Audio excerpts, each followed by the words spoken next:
बिस्मिल्लाहिर्रहमानिर्रहीम रब्बि यस्सिर वला तुअस्सिर वतम्मिम बिलखैर या फत्तह या करीम वबिका नस्तईन रब्बि इश्रह ली सदरी वयस्सिर ली अमरी वहलुल उक़दतम मिन लिसानी यफ़क़हू क़ौली आमीन या रब्बल आलमीन। तो हमारा मौजू था तदवीन हदीस कि तदवीन हदीस कब हुई। तो तदवीन हदीस जब पहली सदी हिजरी ख़त्म होने के करीब थी, करीबुल ख़त्म थी, उस वक्त मैंने कहा आपको कि 99 या 91 हिजरी का साल था। सबसे पहले बसरा में जो है आखिरी साहबी रसूल हज़रत अनस रज़ियल्लाहु अन्हु का इंतकाल हुआ।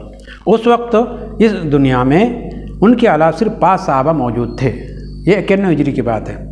उसके बाद 99 हिजरी में खलीफ़ा आदिल व सालेह हज़रत उमर बिन अब्दुल अज़ीज़ का ज़माना आया और आप तख्त नशीन हुए।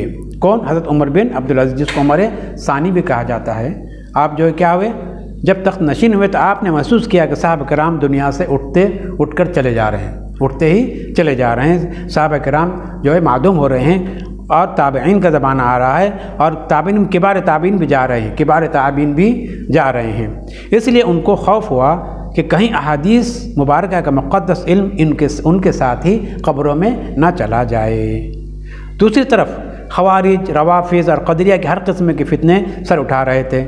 इस नाजुक मौके पर हज़रत उमर बिन अब्दुल अज़ीज़ रहमतुल्लाह अलैह ने अहादीस मुक़द्दसा को जमा करने और उसे लिखने के लिए एक सरकारी फरमान जारी किया और उसके ज़रिए उलमा किराम के नाम ख़त जारी किया।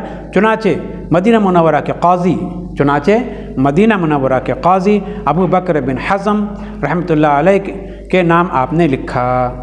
क्या लिखा कि नबी अकरम सल्लल्लाहु अलैहि वसल्लम की जो हदीस मिल जाए उसे लिख लो, क्योंकि मुझे इल्म के मिटने और उलमा के उठने का खौफ लाहिक हो गया है।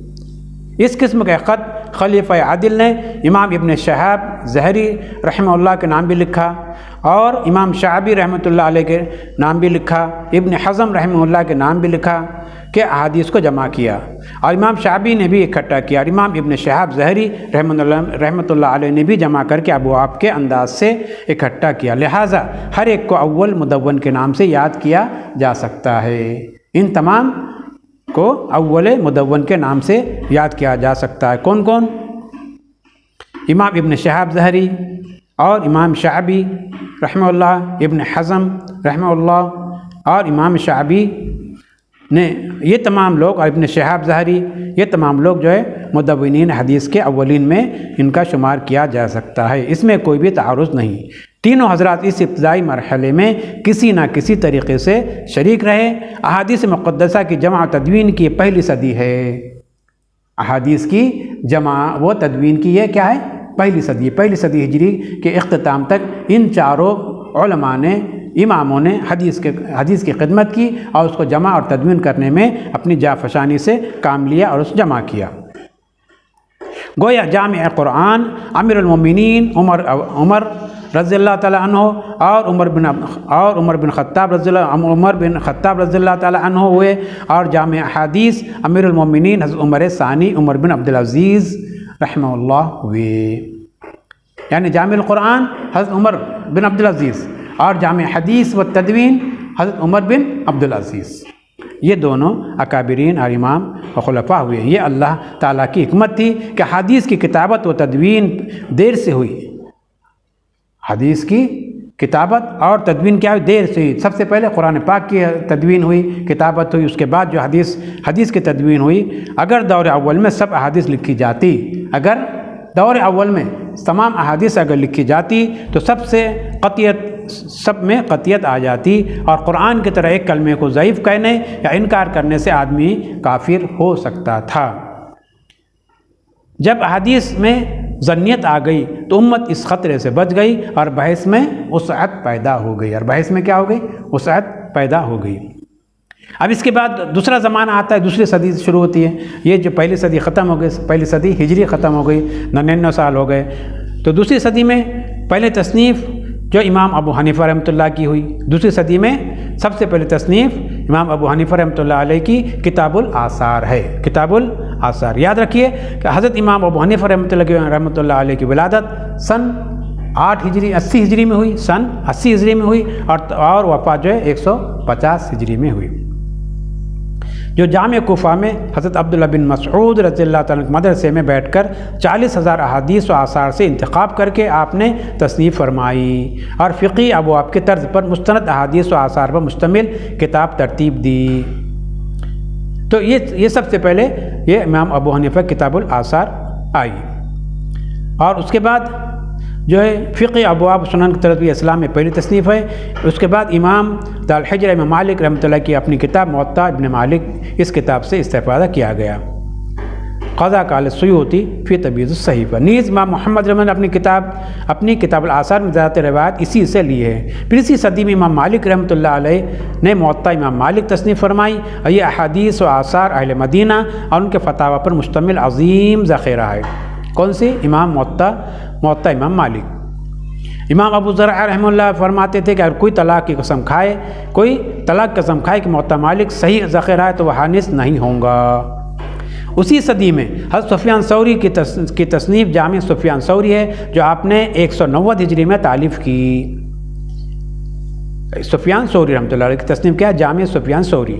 इसी सदी में इब्न मरूज़ी की किताब अज़्ज़ुहद व रक़ाक़ है, जो 181 के क़ुर्ब जवार में तसनीफ़ हुई। इसी सदी की तसनीफ़ मुअत्ता इमाम मोहम्मद है, जो मुअत्ता मालिक से माख़ूज़ है। इसी सदी में मुस्नद अबू दाऊद और तयालिस वजूद में आई। इसी में मुसन्निफ़ अब्दुर रज़्ज़ाक़, मुसन्निफ़ इब्न अबी शैबा और मुस्नद हमीदी की तसनीफ़ अमल में आई। तो ये दूसरी सदी की तसनीफ़ात है। अब तीसरी सदी में हम आ रहे हैं। पहली सदी हो गई, दूसरी सदी, तीसरी सदी में हम कदम रख रहे हैं। तो इस सदी में इल्म हदीस और फ़न हदीस पर बहुत बड़ा काम हुआ। इस सदी में इल्म हदीस और फ़न हदीस पर बहुत जामे और मेहनत हुई है, बहुत जद्दोजहद हुई है, बहुत काविशें हुई है। फ़न हदीस का इंतखाब व इख्तिसार हुआ। जरह व तादील का बहुत बड़ा मैदान कायम हुआ।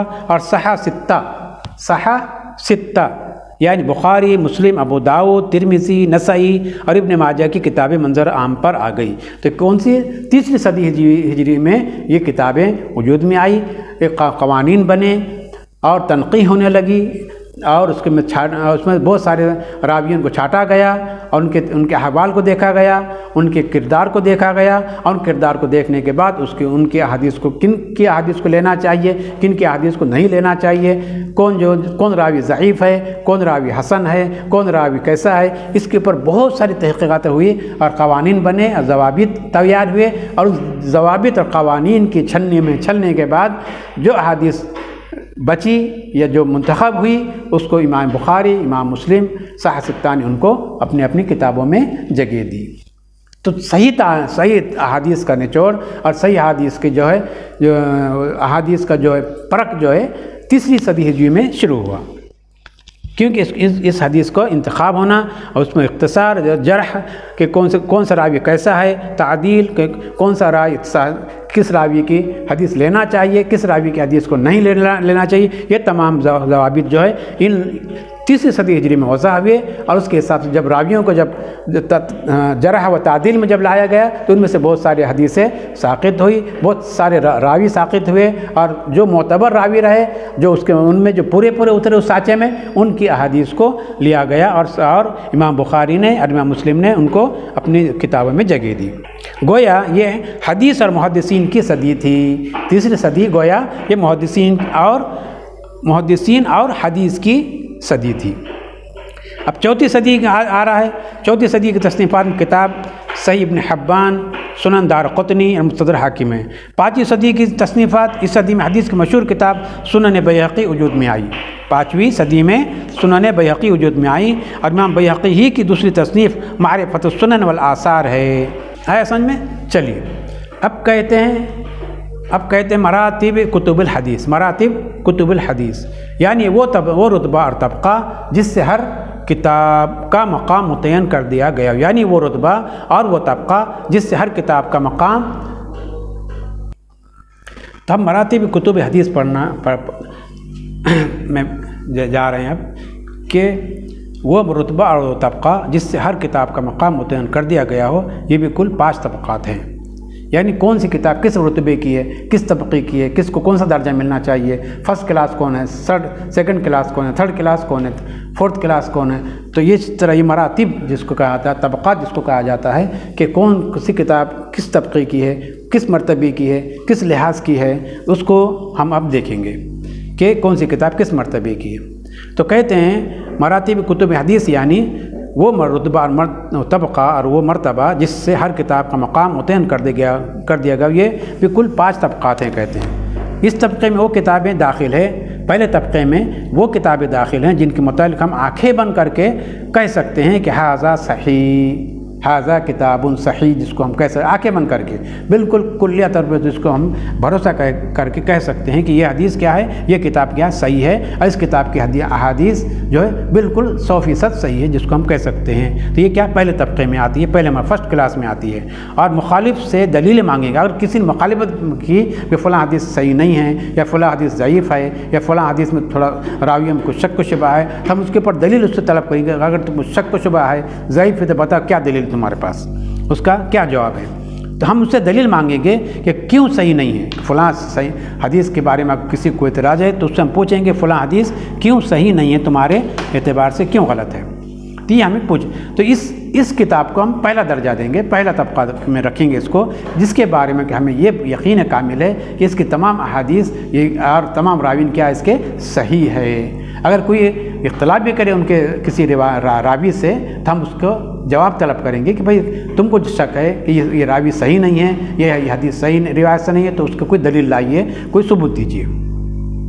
اس کے بعد طبقہ آتا ہے دوسرا، نمبر 2۔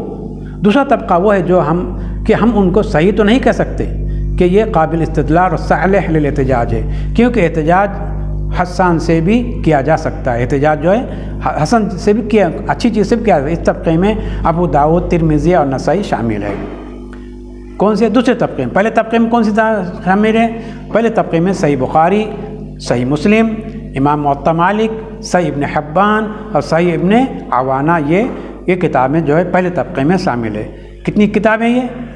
بخاری، مسلم، موطا امام مالک، صحیح ابن حبان اور صحیح ابن عوانہ، 5 کتابیں طبقہ اولیٰ میں یعنی پہلے درجے میں، فرسٹ کلاس میں جو یہ 5 کتابیں شامل ہے، جس کو ہم کہہ سکتے ہیں کہ یہ ان کی ہر حدیث اور ہر راوی جو ہے صحیح ہے اور قابل اعتماد ہے، قابل اعتماد اور قابل بھروسہ ہے۔ دوسرا طبقہ جو ہے کہ وہ جس کو ہم صحیح تو نہیں کہہ سکتے کہ یہ قابل استدلال اور صالح ہے لے لیتے ہیں، کیونکہ احتجاج حسان سے بھی کیا جائے۔ اس طبقے میں ابو داؤد، ترمذی اور نسائی 3 کتابیں اس میں شامل ہے۔ تیسرا طبقہ وہ ہے کہ ہم نہ اسے صحیح کہیں گے اور نہ غلط۔ تیسری طرف کہ وہ احادیث ہے جسے ہم نہ صحیح کہیں گے، یا وہ روایت ہے کہ ہم نہ اسے صحیح کہیں گے اور نہ غلط کہیں گے، بلکہ غور کریں گے کس درجے کی احادیث ہے، غور کریں گے کہ جو حدیث انہوں نے پیش کی، جو حدیث اس میں روایت کی ہے، کہ وہ روایت کے اوپر ہم کیا کریں گے، اس پر غور و فکر کریں گے کہ وہ حدیث صحیح ہے یا نہیں ہے۔ اس میں مصنف عبدالرزاق، مصنف ابن ابی شیبہ، ابن ماجہ اور زوائد المسند شامل ہے، یعنی امام احمد رحمۃ اللہ علیہ کے بیٹے نے مسند احمد پر وہ اضافہ جو کیا ہے وہ زوائد المسند کہلاتا ہے، اور وہ حصہ بھی اس میں تیسرے طبقے میں شامل ہے، جس کی کہ ہم نہ اسے صحیح کہیں گے اور نہ ہم اسے غلط کہیں گے، بلکہ غور کریں گے کس درجے کی حدیث ہے، اس کے راوی کس درجے کے ہیں، اس کے پر قابل غور یعنی اس پر غور کیا جا سکتا ہے۔ چوتھا طبقہ وہ طبقہ ہے جو اول طبقے کے بالکل برعکس ہے۔ اول طبقہ کون سا تھا کہ جس کے متعلق ہم آنکھیں بند کر کہیں گے کہ وہ صحیح ہے، تو اس کے برعکس ہے یہ چوتھا طبقہ بالکل، یعنی ہم آنکھ بند کر کہہ سکتے ہیں کہ ضعیف ہے۔ اس طبقے میں مسند فردوس و علمی ہے، اور حکیم ترمذی کی نوادر الاصول ہے، یہ وعاظ کی کتابیں ہیں، اور اسی طرح تفسیری روایات و حکایات بھی اس میں شامل ہے۔ پانچواں طبقہ، اس طبقے میں وہ کتاب شامل ہے جو حدیث موضوعہ کے مجموعے ہیں، حدیث موضوعہ من گھڑت جس کو کہیں گے آپ، جو اہل بدعت و احوا نے گھڑ لی ہے، اہل بدعت اور احوا یعنی نفس پرستوں نے ان گھڑی ہوئی روایات سے احادیث کو پاک کرنے کے لیے موضوعات کتابیں لکھی گئی۔ موضوعات کتاب کیوں لکھی گئی کہ ان من گھڑت اور موضوع احادیث کو اس سے خارج کیا جائے اور اس میں تفریق کر دی جائے، جیسے الموضوعات الکبیر، الاعلی المصنوعہ فی الاحادیث الموضوعہ وغیرہ وغیرہ۔ تو آج ہمارا سبق یہیں پہ ختم ہوتا ہے، انشاءاللہ ہم پھر پڑھیں گے۔ وآخر دعوانا الحمدللہ رب العالمین۔